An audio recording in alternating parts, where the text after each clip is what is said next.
আসসালামু আলাইকুম। খুবই সিরিয়াস বিষয়ে আজকে একটা কথা বলবো আপনাদের। আপনার মেয়ে যে বাড়িতে বিয়ে দিচ্ছেন, অবশ্যই মেয়ের মা গিয়ে যেন সেই বাড়ি গিয়ে ভালো মতো দেখে আসে যে আপনার মেয়ের জন্য একটা পার্সোনাল বেডরুম এবং একটা পার্সোনাল ওয়াশরুম মজুত আছে। এই বিষয়টা খুবই সামান্য মনে হতে পারে অনেকের কাছে, কিন্তু এটা অনেক বড় বিষয় মেয়েদের কাছে। আমার চাচাতো বোনের 1 বছর হলো বিয়ে হয়েছে, তো সেই বাড়িতে আজকে বেড়াতে যাচ্ছি। কিন্তু সেখানে গিয়ে যেটা দেখলাম সেটা দেখার জন্য একদমই আমরা কেউ প্রস্তুত ছিলাম না। নর্মালি এটা হওয়া একদমই উচিত না। আমার বোনের শ্বশুর বাড়িতে 2টা বেডরুম, একটা ড্রয়িং রুম।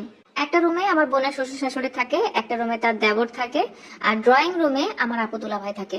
2টা বাথরুম আছে, একটা হচ্ছে আমার বোনের শ্বশুর শাশুড়ির ঘরে, আর একটা হচ্ছে কমন বাথরুম, যেটাতে সবাই ব্যবহার করে।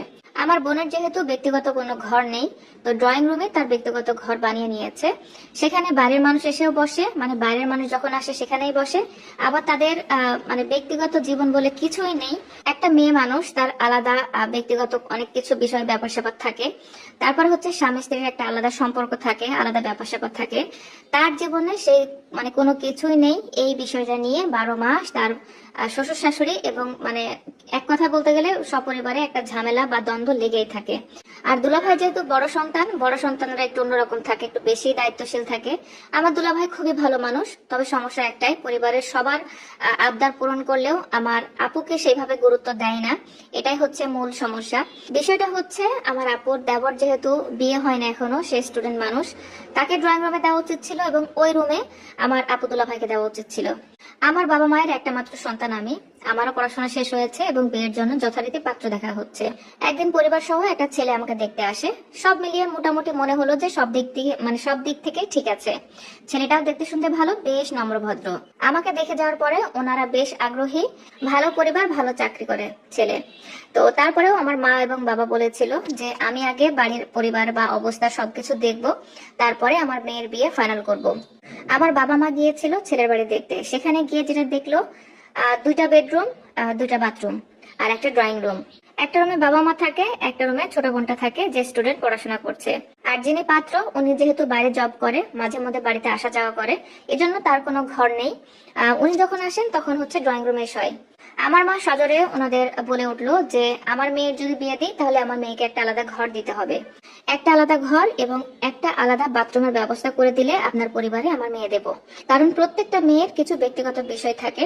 আপনি তো মহিলা মানুষ, আপনি অবশ্য ভালো বুঝতে পারবেন যেহেতু আপনার একটা মেয়ে আছে। সব শুনে পাত্রের মা বলল যে সমস্যা নেই, আমার মেয়েকে আমার সাথে রাখবো, আমি আমার মেয়ে একসাথে শোবো, আমার হাজবেন্ডকে হচ্ছে ড্রয়িং রুমে দেবো, আর আমার মেয়ের বর্তমান যে ঘরটা সেটা আপনার মেয়ে এবং আমার ছেলের জন্য ছেড়ে দেবো।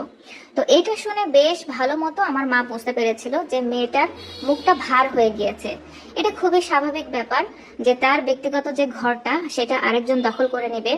ভবিষ্যতে যেটা হবে, নতুন ভাবে গিয়েই তার ঘরটা দখল করে নেবে এবং বিয়ের পর থেকে ভাবি ননদের মধ্যে একটা আলাদা দ্বন্দ্ব সৃষ্টি হবে। তাছাড়া মেয়েটাও স্পষ্ট করে ওর মাকে বলে দিয়েছিল যে আমি কিন্তু আমার ঘর ছাড়বো না। কথাটাকে নেগেটিভ ধরার কোনো কারণ নাই এখানে, কথাটা খুবই স্বাভাবিকভাবে মেয়েটা বলেছিল।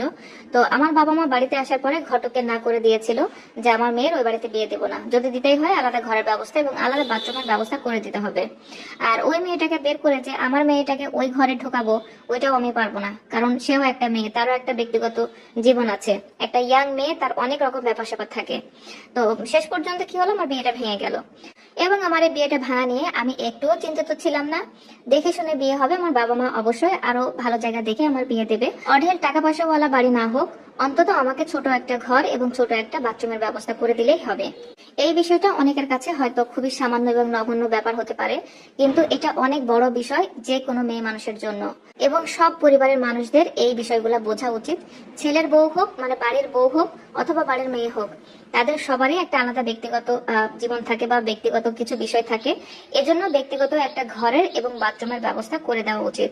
এই বিষয়টা সম্পর্কে আপনার মন্তব্য অবশ্যই কমেন্ট বক্সে জানাবেন। এই মুহূর্তে যারা ভিডিওটা দেখছেন অবশ্যই আমার পেজটা ফলো দিয়ে দিবেন, লাইক কমেন্ট অবশ্যই একটা শেয়ার দিয়ে দিবেন। আল্লাহ হাফিজ।